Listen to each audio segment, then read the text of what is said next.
pinakaunang bayani.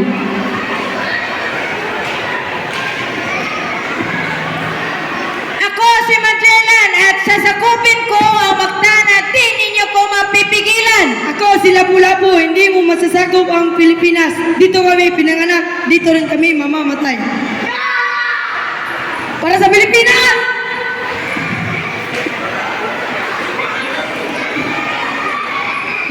Dahil sa tagumpay na nakamit ni Lapu-Lapu, naantala ang kolonisasyon sa Pilipinas.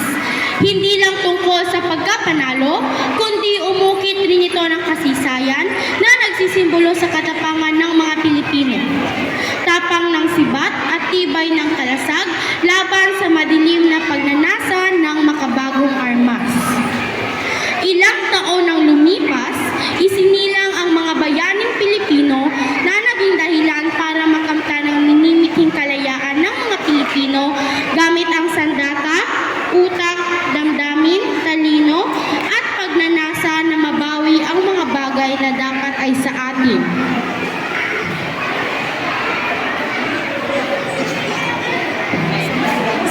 Kinjo! Bakit hindi ka nabiyang ng galang? Lapas tangan!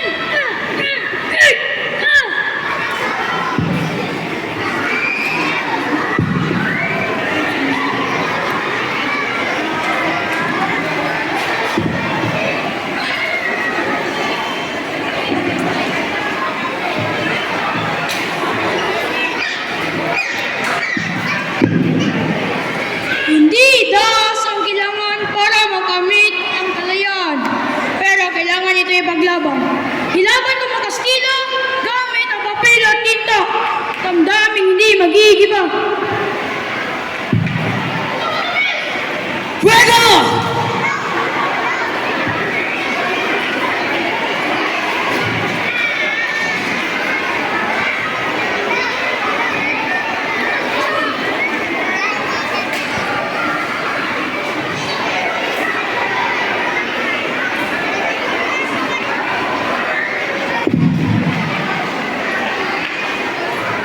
Ako si Tandang Sora, hindi hadlang ang edad at kasarian para sumama sa laban.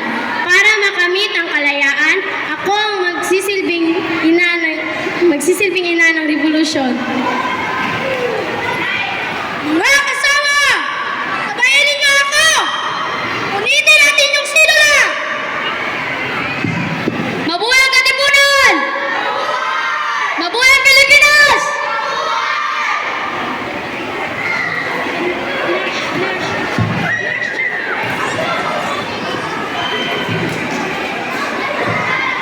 Ako, si Sonia Coturot, ipaglalatan ko ang ating lupa.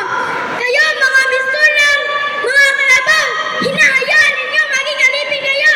Nasasaka kami ng ibang isla, pero hindi na Mindanao. Mabuhay ang Mindanao! Dumating ang panahon kung saan dinasenyo ang watawat ng Pilipinas at unang winagaywa sa ngalan ng kalayaan.